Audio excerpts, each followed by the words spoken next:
I can speak tonight on 4 or 5 different fronts. One as a speech therapy private practice owner, one as a speech pathologist, and one as a taxpayer, and a young citizen that's trying to make it in a struggling economy, as a single lady. First of all, I think about the families as I've been to homes this week to try to educate a lot of the families that I work with.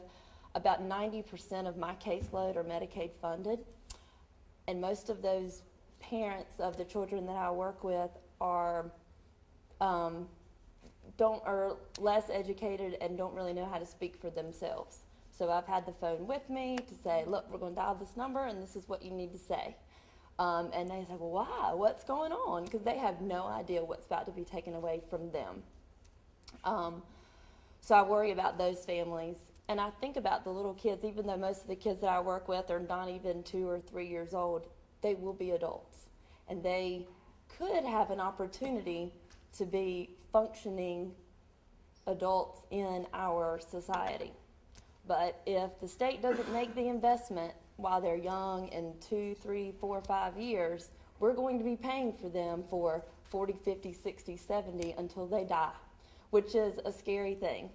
You know, they have on a piece of paper a budget to look at today that says we have to budget this today. But as we've all kind of looked at, if we're paying for it for the rest of our lives, it doesn't matter what they do today because we're going to be paying for it later. The hard thing about that is being a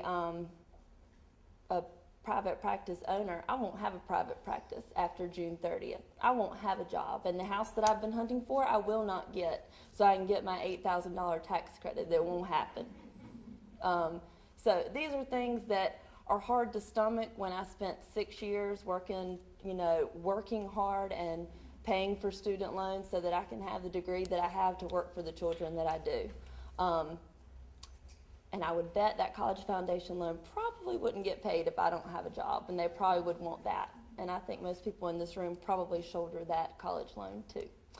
And lastly, it just breaks my heart that they would take away from these families and what the kids are able to do. Being a taxpayer, I really don't mind for my taxes and the money, the revenue that I help generate for the state to fund these.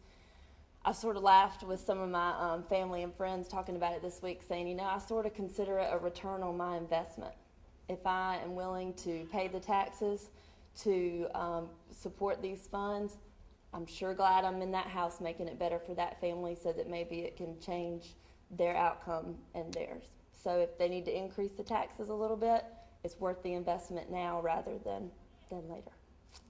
So anyway, that's it. You're welcome.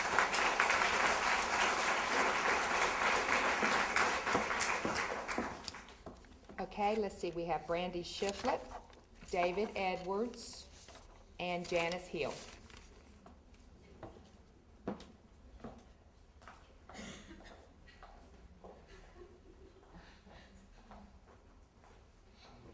Y'all gonna make me choose who goes first, okay?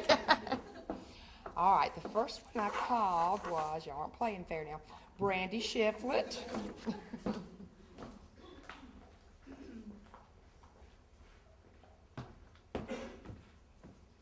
Hi, I'm Brandy Shiflett, and I'm a mother of a little girl with a terminal illness. She receives Medicaid. It's her only form of insurance due to the fact that when she was 16 months old, she was diagnosed with the disease she has, and I had to quit working to take care of her.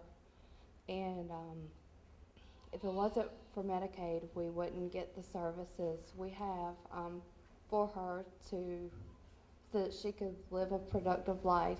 And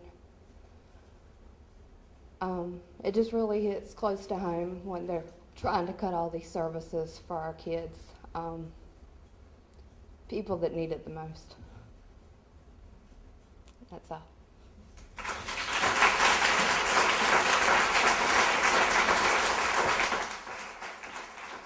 Thank you very much. All righty, we have Janice Hill.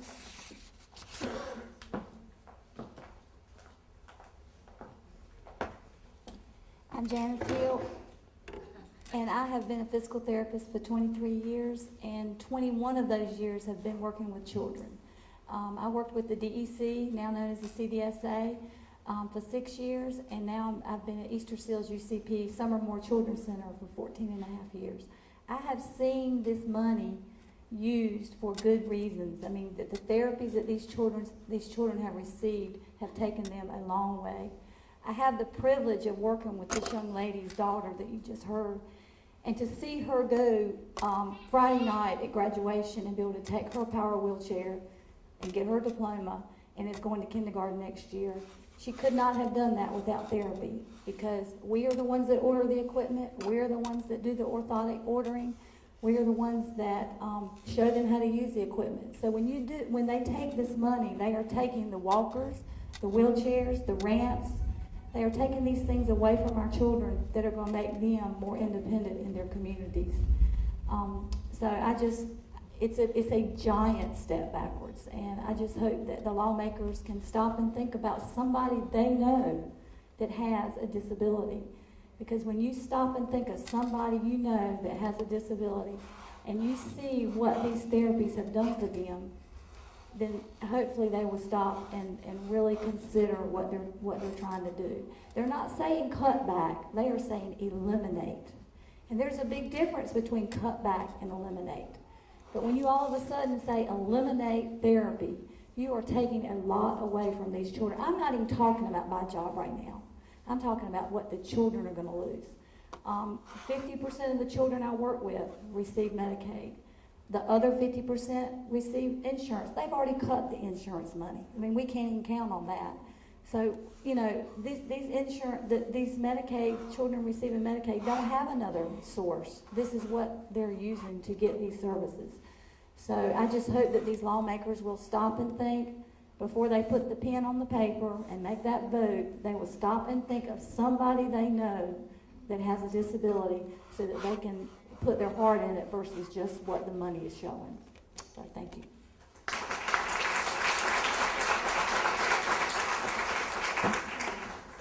All right, thank you, Janice, and now we have David Edwards.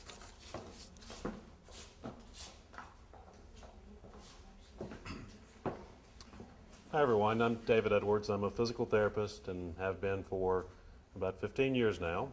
And I work with a private practice named CareWorks here, and we serve a lot of kids and adults in rural eastern North Carolina. I'm sure that the other private practice owners in this room would agree that it's difficult to get good quality therapists to this part of the state, and this isn't helping it. But the legislators have an easier job of cutting these because they didn't see what I saw yesterday.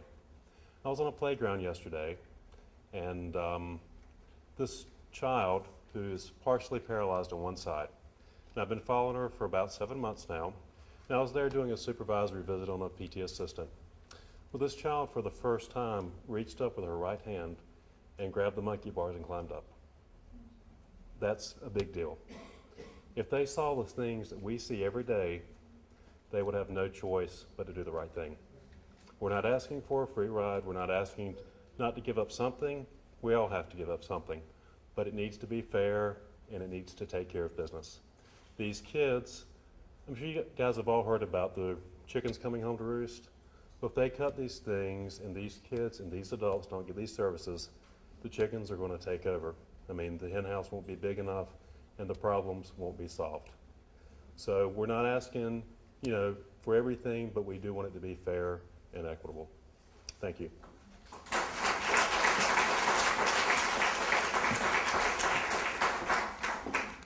Thank you, David.